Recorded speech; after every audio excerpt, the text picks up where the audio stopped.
You know, in the last few years, the landscape of analog meat or fake meat or vegetable meat or whatever you want to call it has grown enormously, and this is just a tiny sample. Some of them are more successful than others. The amazing thing is that imitation meat tends to be 2, 3, 4, 5 times as expensive as real meat. Many of them have, no, I'll say most of them have ridiculous numbers of ingredients, many of which we don't want to be eating. What's been missing is a product that is so confident in its texture and its appearance and in its taste that it says, here we are the substitute for chicken. I met this guy, Ethan Brown, who claims to have done that.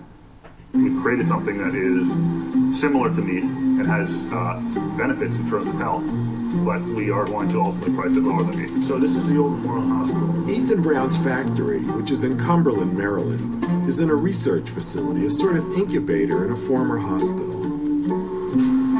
So this is it. So this is a pilot size for us. It is an extruder, it's an industrial extruder. Extruders like this are used to make everything from pasta to plastics.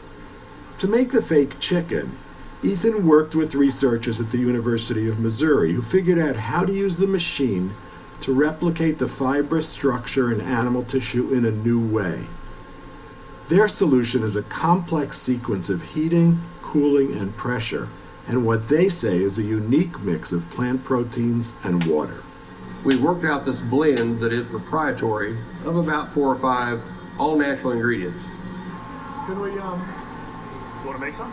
Can we make some? All right, I'm gonna make chicken. The recipe's main ingredients are powdered soy protein, pea protein, amaranth, carrot fiber, and soy fiber. Chicken!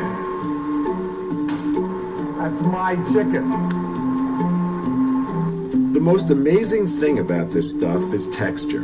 When you take these strips and shred them, they do mimic the texture of chicken. Yes, the color and the sheen are off. They wouldn't fool anyone. And the taste is, well, bland.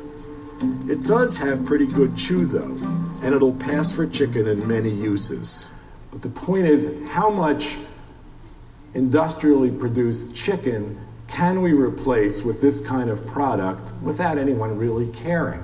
That's what Ethan Brown is after. Right. I think the real issue is not consumers like me. I happen to be vegan, but it's folks that on a once a week they don't want to consume meat, but they don't necessarily want to make a trade-off. They don't want to make a sacrifice. So it has to seamlessly enter their dishes. They have to be able to feed it to the other family members without an uproar. It's simply a plant-based chicken. Ethan still hasn't named his product, and though it's not yet on the market, he's made deals with Whole Foods and others. He's also proving how good the stuff is. He offered to cook some of his so-called meat for me and put it in a blind tasting with real chicken. So twice I've had this experience of eating pasta sauces, wraps, fillets, enchiladas that contain Ethan's product and real chicken. What's real? What's real? Exactly. The thing that fooled me most consistently was a wrap. I looked at the wrap with the chicken and with the soy product, and I was quite sure I knew which was which.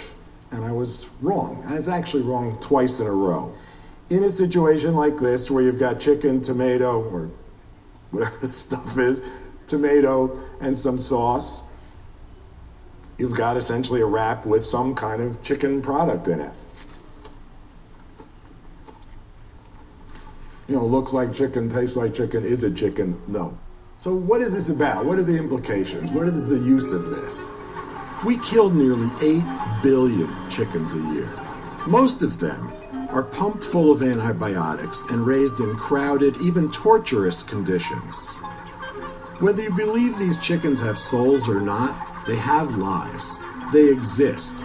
And every time we kill one, a life is lost. Anytime you can find an application where you're not using the chicken, you've made some progress. Now, some people would say, well, just eat vegetables instead. I'm fine with that. But some people want the chew, the experience, the flavor, to the extent that there is a flavor. And these substitutes are really a step in the right direction.